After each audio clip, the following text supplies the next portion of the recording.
Olá, meu amigo, minha amiga, tudo bem? Bem-vindos ao Portal do José. E você, já teve problemas com o judiciário?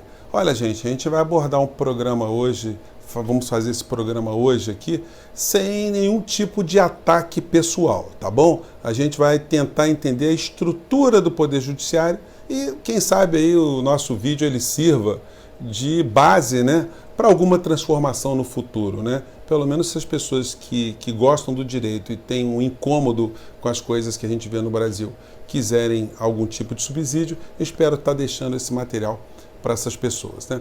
Bem, mas o que está acontecendo agora, gente? Acontece que o Supremo Tribunal Federal, essa semana, o ministro Toffoli e o ministro Alexandre de Moraes abriram processos ou inquéritos ou procedimentos, seja lá o nome que se queira dar, no Supremo Tribunal Federal, para buscar pessoas que estariam ameaçando o Supremo Tribunal Federal, o ministro do Supremo. E o outro para coibir uma matéria de uma revista que atacaria a reputação do ministro Toffoli. Então os procedimentos foram deflagrados ali dentro do Supremo Tribunal Federal. E muita gente foi encucada, eu também. Eu fui buscar na Constituição Federal para saber se aqui na Constituição tinha a possibilidade do Supremo Tribunal Federal, no artigo 102, de promover um inquérito, né, promover o que foi promovido no Supremo Tribunal Federal. E não encontrei porque não tem. Mas aí eu pensei, será que na doutrina tem alguma coisa relacionada a esse tema? E fui no livro de quem?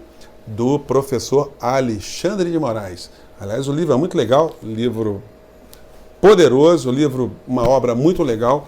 O professor Alexandre de Moraes é um intelectual, mas no livro dele também a gente não encontra nenhuma vírgula sobre o que está sendo feito pelo Supremo Tribunal Federal. Ué, mas por que eles fizeram então? Fizeram de forma ilegal. Não é incrível isso, gente? Não é à toa que a Procuradoria-Geral da República ela determinou o arquivamento desses procedimentos. Eu acho até que ela não deveria nem declarar o arquivamento, ela deveria declarar a nulidade ou a inexistência. Porque, gente, olha só que coisa interessante. Como nós vivemos um negócio chamado Estado Democrático de Direito, a administração pública e os poderes da República só podem fazer alguma coisa que esteja autorizada pelo direito, pela lei. Se não estiver, nem o vereador, nem o prefeito, nem deputado, nem senador, nem ministro do STF, nem desembargador podem fazer alguma coisa que não esteja previsto dentro da lei. Bom, perfeito. Bom, nós temos 11 ministros do Supremo Tribunal Federal. Muita gente está dizendo, são os deuses do Olimpo, eles não podem sofrer crítica. Não, poder fazer crítica a gente pode, é saudável que a gente faça críticas. O que a gente não deve fazer é ficar postando ameaça a ministro ou até o pedreiro, ao jogador de futebol, quem quer que seja.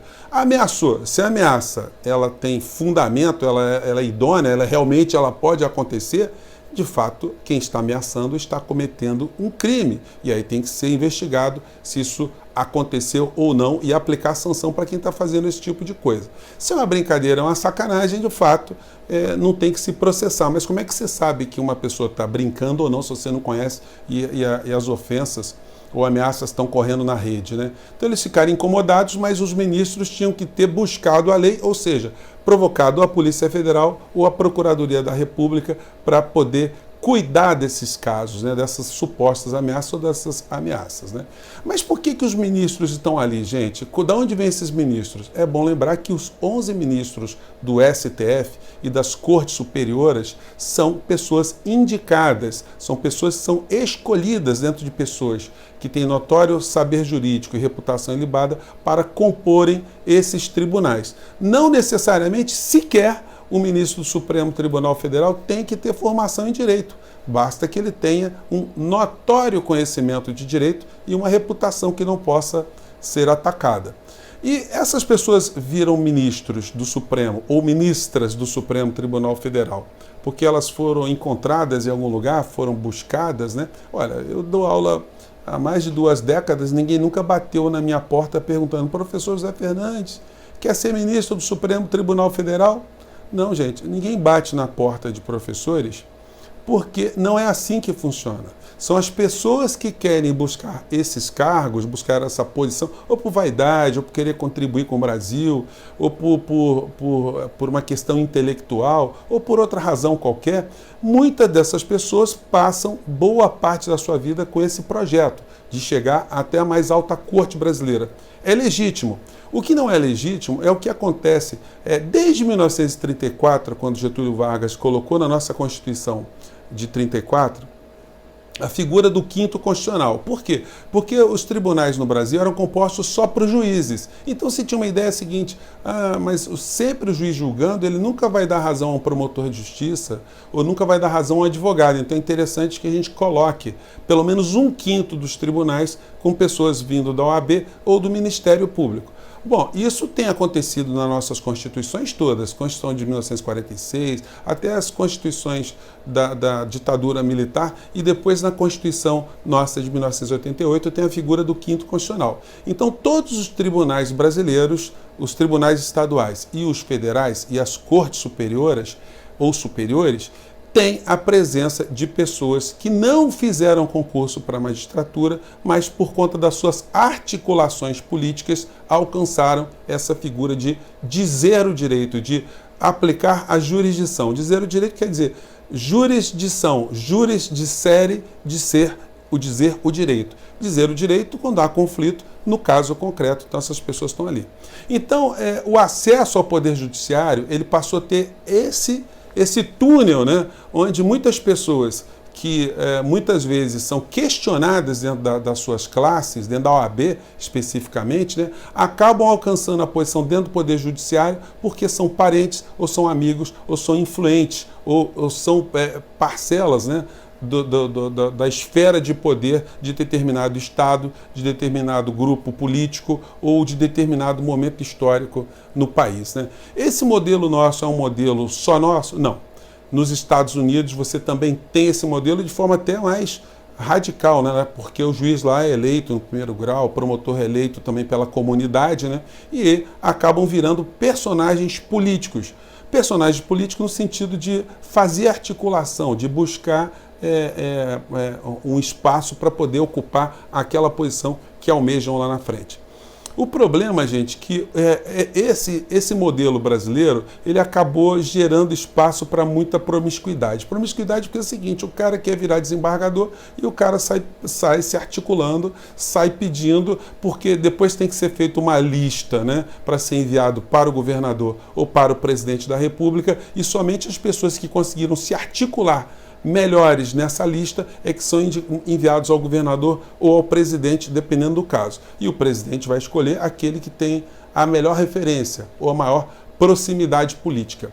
Nos últimos governos nacionais, governos federais, a maior parte do Supremo Tribunal foi indicado pelos ex-presidente Lula e presidente Dilma. Eu não lembro se o Temer chegou a indicar alguém. Acho que sim, o Temer indicou, acho que foi o ministro Alexandre de Moraes.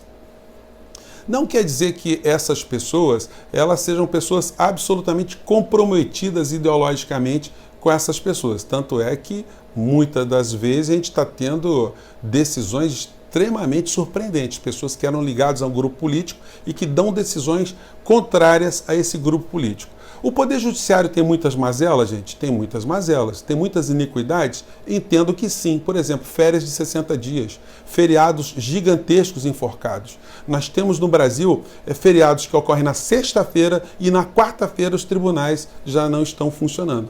Isso não é uma situação democrática, não é correto, não é moral. No entanto, está na lei. E o que se pode fazer? Podemos alterar a lei? Podemos? Não, não podemos não. Sabe por quê? Porque a lei que altera essa situação é uma lei originária do próprio Poder Judiciário, ou seja, de competência do Supremo Tribunal Federal, que tem ficado ao longo dessas décadas inteiras sem mexer uma palha para moralizar um pouco mais essa situação. Quando eu converso com alguns amigos, são juízes, eu falo, pô, você acha que isso está certo, cara? Ter 60 dias de férias, ter esse tipo de benefício, tá com essa situação toda? Eles falam, não, eu não acho, mas está na lei, né? Então, gente, a sociedade tem que ser conscientizada disso e discutir com o Poder Judiciário que esse tipo de situação não é mais cabível numa sociedade democrática de direito. a questão também da gente ter o quinto constitucional tem que ser debatido. Os próprios magistrados estão incomodados também com essa figura do quinto constitucional. Nos direitos de fora do Brasil, você tem vários modelos. No modelo muçulmano, por exemplo, o juiz tem que ser sempre uma figura imparcial. Olha, mas ser imparcial, gente, é uma situação quase que humanamente impossível, porque todos nós, quando vamos julgar, a gente imprime no julgamento nossa visão de mundo, nossas convicções religiosas, nossas convicções políticas, éticas, morais, sexuais, sei lá. Tudo aquilo que forma o nosso caráter, forma a nossa convicção, nossa moral, nossa estrutura, acaba influenciando no julgamento de alguma coisa, né? Para o vídeo não ficar muito longo, eu vou só dar mais um exemplo. Imagine vocês um jogo Flamengo e Vasco e você escolher um juiz que seja notadamente um flamenguista para apitar aquele jogo com isenção. Vai ser muito difícil, né? Então é necessário, seria importante que você sempre tivesse pessoas alheias ao conflito para poderem decidir de uma forma mais equânime e mais isenta. O Supremo Tribunal Federal, nem sempre quando você tem uma decisão por 6-5, você tem 6 gênios e 5 idiotas, ou 5 pessoas que estão comprometidas com interesses escusos e outros que não, ou vice-versa. Não, eles têm dentro do direito posições sólidas que garantem que eles votem de um lado ou de outro. É assim no mundo inteiro. Não é à toa que a interpretação do direito, ela faz com que a gente tenha acesso àquela frase antiga, né? Atribuída a Montesquieu, né? Que seria aos amigos tudo e aos inimigos a lei. Gente, recomendo aos meus amigos sempre que procurem não fazer muitas maluquices para se manterem o mais longe possível do poder judiciário.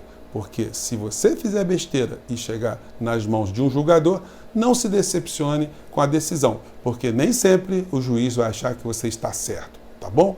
Um grande abraço e até o nosso próximo vídeo. Tchau!